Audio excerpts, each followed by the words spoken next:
Hello students, आज मैं आपको शुरू करने वाली हूँ अमेरिका का संविधान। अमेरिका विश्व की वर्तमान समय में आर्थिक और राजनीतिक महाशक्ति के रूप में जाना जाता है, लेकिन वर्तमान स्वरूप तक आने में अमेरिकी संविधान का योगदान सबसे महत्वपूर्ण है।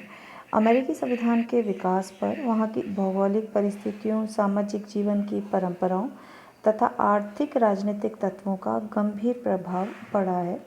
भौगोलिक दृष्टि से अमेरिका उत्तरी अमेरिकी महाद्वीप के मध्य भाग में स्थित है।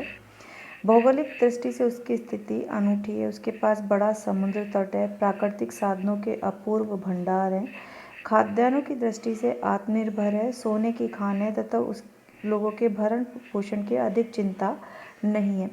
अमेरिका के इस भौगोलिक स्थिति ने उसको विश्व की महाशक्ति बनाने में एक बहुत बड़ा योगदान दिया है, क्योंकि अमेरिका की भौगोलिक आधार पर सीमाएं सुरक्षित हैं और अंतर्राष्ट्रीय क्षेत्र में उसकी सीमाओं पर आक्रमण करने वाला कोई और अन्य उसके समान महाशक्ति उसके पास मौजूद नहीं है। जनसंख्या की दृष्टि से भी अमेरिका एक विशाल देश रहा है। विश्व राजनीति में अमेरिका के महत्व का कारण उसकी जनशक्ति है। प्रारंभ में उसकी जनसंख्या का अधिकांश भाग इंग्लैंड से आए हुए लोगों का था और इन लोगों के प्रभाव के कारण ही अनेक उपनिवेशों में अंग्रेजी ढंग की शासन व्यवस्था स्थापित हुई। सामाजिक दृष्टि से अमेरिका विभिन्न यूरोपीय नस्लों, भाषाओं तथा संप्रदाय के लोगों का देश कहा जा सकता है। इसका प्रभाव यह हुआ कि प्रारंभ में वहाँ सामाजिक प्रतिस्पर्धा और तनाव रहा और धीरे धीरे करके वहाँ पे अनेक प्रकार के उपनिवेश अस्तित्व में आए। भौतिक एवं शैक्षणिक दृष्टि से अमेरिकी लोगों का जीवन स्तर पर्याप्त रूप से उन्नत रहा है। अधिकांश लोग आर्थिक दृष्टि से संपन्न रहे हैं। अमेरिकी संविधान के विकास के चरणों को हम मुख्यतः 4 भागों के अंदर विभाजित कर सकते हैं। उसके संवैधानिक विकास की इस प्रक्रिया में सबसे पहला आता है उपनिवेशीकरण। सन 1492 में कोलंबस ने अमेरिका के पश्चिमी तटों का अन्वेषण किया। अमेरिका में एक नई वर्णसंकर संस्कृति का उदय हुआ। अमेरिका कई संस्कृतियों का संगम स्थल बन गया। इंग्लैंड और यूरोप से आए लोग व्यवस्था प्रिय थे, अतः उनकी यह धारणा थी कि इंग्लैंड की मातृ सरकार से उपनिवेशों की स्थापना के लिए आज्ञा प्राप्त की जाए।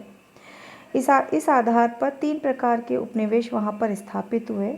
पहला अधिकार पत्र उपनिवेश। ये उपनिवेश अधिकार पत्र प्राप्त कंपनियों द्वारा बसाए गए थे।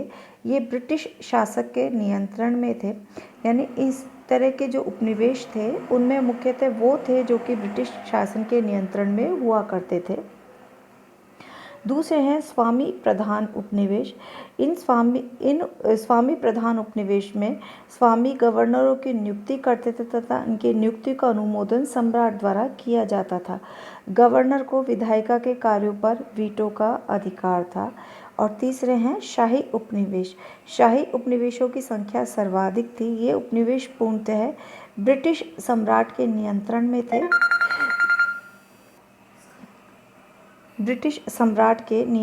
थे। सम्राट के प्रतिनिधि के रूप में गवर्नर की नियुक्ति होती थी। उसकी सहायता के लिए परिषद रहती थी जिसका निर्वाचन होता था और उसके द्वारा निर्मित विधियों की अंतिम स्वीकृति क्राउन से मिलती थी। अगला आता है उपनिवेशों की स्वतंत्रता। यानी उपनिवेशीकरण की प्रक्रिया में किस किस तरह से उपनिवेशों का निर्माण अमेरिका में हुआ और किस रूप में कौन से उपनिवेश में ब्रिटेन के शासक का उस पर आधिपत्य हुआ करता था और कौन से पे ब्रिटिश सम्राट का नियंत्रण चलता था, इन सब को उपनिवेशीकरण की प्रक्रिया में सम्मिलित करते हैं।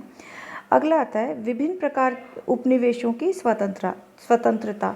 विभिन्न प्रकार के उपनिवेशों पर इंग्लैंड का नाम मात्र का आधिपत्य था, किंतु धीरे धीरे उपनिवेशों में पूर्ण स्वतंत्रता पर आधारित पूर्ण स्वशासन की इच्छा प्रबल होने लगी तथा इंग्लैंड का नाम मात्र का आधिपत्य भी उन्हें अच्छा नहीं लगा और उपनिवेशों को ब्रिटिश संसद का हस्तक्षेप मान्य नहीं था। जॉर्ज वाशिंगटन के नेतृत्व में उपनिवेश अपनी स्वतंत्रता के लिए लड़े और 4 जुलाई 1776 को उनकी ओर से वह उद्घोषणा की गई जिसे स्वतंत्रता की उद्घोषणा कहा जाता है। सन 1975 में ब्रिटिश सम्राट जॉर्ज तृतीय ने घोषणा की कि उपनिवेशों ने विद्रोह कर दिया है और ब्रिटेन और अमेरिकी उपनिवेशों में 6 वर्ष तक युद्ध चलता रहा। 19 अक्टूबर 1781 को उपनिवेशों को विजय और ब्रिटिश सेनापति की पराजय हुई। लॉर्ड नॉर्थ की सरकार ने त्यागपत्र दे दिया तथा जॉर्ज तृतीय ने नवीन सरकार बनाई जिसने अमेरिका की स्वतंत्रता को मान्यता दी।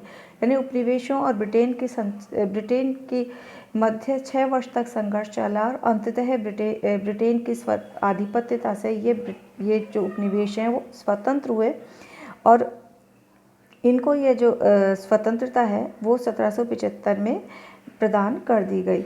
अगला आता है राज्यमंडल। इंग्लैंड के विरुद्ध स्वतंत्रता के सक्रिय प्रयास हेतु विभिन्न राज्यों के मध्य तालमेल एवं समन्वय होना अनिवार्य था।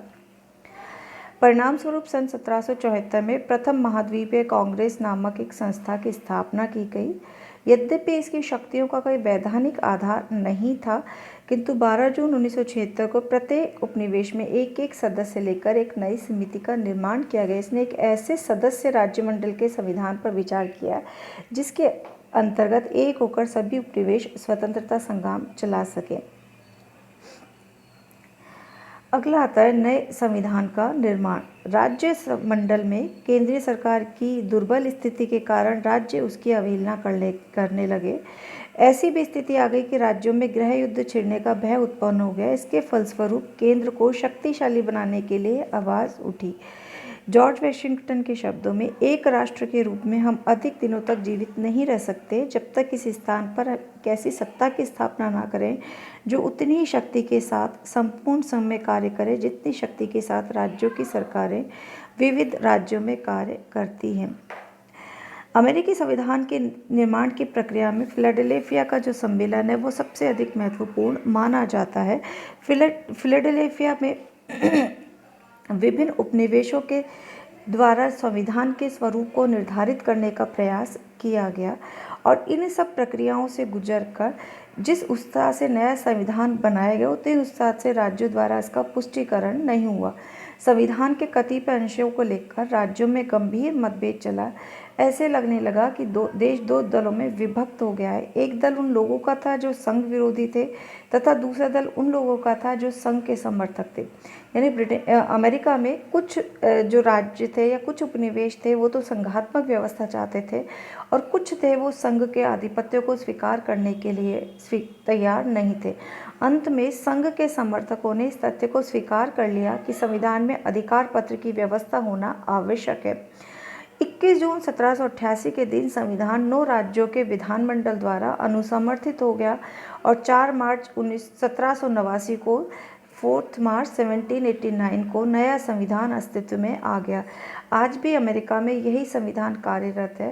राज्यों की संख्या 13 से बढ़कर 50 हो गई, तब भी यह संविधान सफलतापूर्वक कार्य कर रहा है। महत्वपूर्ण जो क्वेश्चन है इसमें आप लोग को ये ध्यान रखना है कि अमेरिकी संविधान कब लागू किया गया था। 4 मार्च 1789 को।